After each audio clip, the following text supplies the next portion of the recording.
6h37. Il nous rejoint pour nous parler bouquins et c'est toujours un réel plaisir de l'accueillir dans le 6-8 tous les matins ou presque. Le lundi en général. On est mardi, mais c'est le début de semaine. Michel Dufresne s'installe. Tous les matins. Le lundi, mais on est mardi. C'est super. Bonjour Sarah, bonjour Sophie, bonjour à tous. On parle de BD. Une nouvelle position bizarre. Voilà. Oui, on parle plus précisément de Marcel Pagnol. Donc si je vous dis Marcel Pagnol, vous allez évidemment plutôt imaginer ceci. Le film. Le film, enfin les films. Oui.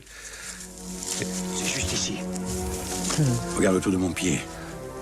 Et pas que les films, mais aussi l'accent que je fais très mal, mais comme ça du sud de la France. Très bien fait par Daniel Auteuil d'ailleurs. Parce que Marcel Pagnol, c'est la France. Voilà, c'est la France, c'est le pays.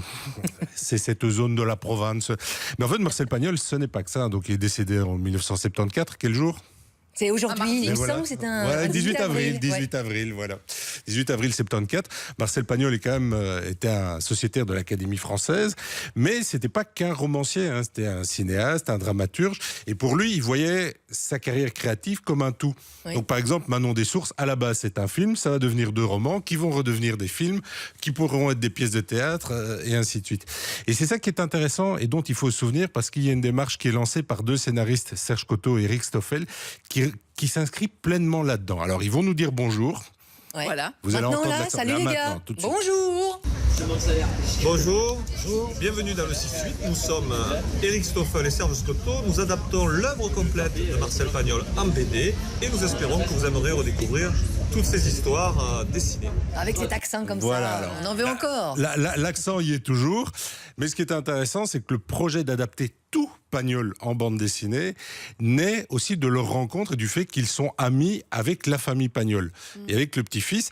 Et alors, mais vraiment pour les spécialistes, les cinéphiles, Scotto est un nom qui doit vous dire quelque chose parce que c'est un proche, enfin c'est un membre de la famille de celui qui faisait toutes les musiques de films de Marcel Pagnol. Voilà. Alors, il y a le Pagnol qu'on connaît, le château de la gloire de mon père, le château de ma mère, ce sont ses mémoires, c'est la pensée provençale et ainsi de suite, accessible à tous les publics, je dirais presque cliché. Moi, j'avoue que c'est pas ce qui m'a excité dans le projet global. Ce qui m'a excité est ailleurs. Oui. C'est dans le Pagnol qu'on connaît moins. Alors, par exemple, ceci, Jazz, c'est un texte qui est à la limite du fantastique. À la base, c'est une pièce de théâtre et ça raconte l'histoire d'un scientifique de pointe qui s'intéresse à un texte et il pense avoir découvert un texte de Platon et ainsi de suite. Il se dit, à moi la gloire, la Sorbonne, et puis on prouve qu'en fait, il travaille sur du faux et toute sa vie s'effondre et il s'interroge sur est-ce que j'ai pas raté ma vie, et il rentre dans une relation avec un jeune homme. Est-ce que ce jeune homme, c'est un double de lui jeune et ainsi de suite. Voilà, donc c'est déjà beaucoup plus pour les adultes et c'est un autre type de réflexion. Et c'est signé Marcel Pagnol. Et c'est Marcel Pagnol, et ça se base vraiment sur le texte d'origine, la pièce de théâtre, et c'est vraiment l'esprit Pagnol. Avec un dessin qui est choisi aussi en séquence, enfin, parce que ça qui est marrant, c'est que les 2 scénaristes font tout, mais ils vont chaque fois chercher des dessinateurs différents. Donc ici, c'est un style très très adulte par rapport à la gloire de ma mère, qui est beaucoup plus enfantin. Merlus, par exemple, à la base, c'est un film de Pagnol. Et c'est vraiment un conte de Noël. C'est un peu les choristes. On est dans une école, pas orphelinat, mais enfin internat. C'est la période de Noël. Il y a des enfants qui rentrent chez eux, d'autres qui doivent rester. Et il y a ce personnage, Merlus, qui est un gars qui fait peur, c'est vraiment le pion qui les terrorise tous, mais est-ce qu'au final, derrière le pion, il n'y a pas quelqu'un de sympa et ainsi de suite? C'est un grand classique. Ça fonctionne très bien. Plus noir, plus sombre, voilà, forcément. Plus sombre, mais en même temps, très conte de Noël. Donc, et alors, ça se finit bien, c'est ça que vous voulez nous dire. Voilà, mais oui, mais bon, c'est connu. Hein. Et alors, il y a celui que j'adore, Topaz, là, qui est sorti en 2 tomes. Alors, Topaz, c'est l'histoire d'un enseignant qui travaille dans une école privée.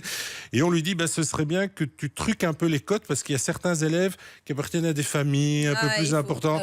Et pour des raisons morales, il dit non. Donc il est renvoyé et puis il cherche du boulot. Et là, il est contacté par un homme politique local qui lui dit tiens, viens dans mon intercommunale liégeoise. Enfin non, elle n'est pas liégeoise, mais enfin c'est tout comme. Tu vas m'aider, ainsi de suite. Et il s'inscrit dans le système et bizarrement, il devient riche. Il commence à avoir de l'influence, du pouvoir. Et c'est le combat constant entre l'éthique. Oui. Est-ce que je triche ou pas? Et au final, c'est quand même un confort de vie. Il est amoureux de quelqu'un, la famille n'en voulait pas. Bizarrement, maintenant qu'il a de la galette, qu'il est quand même bien placé.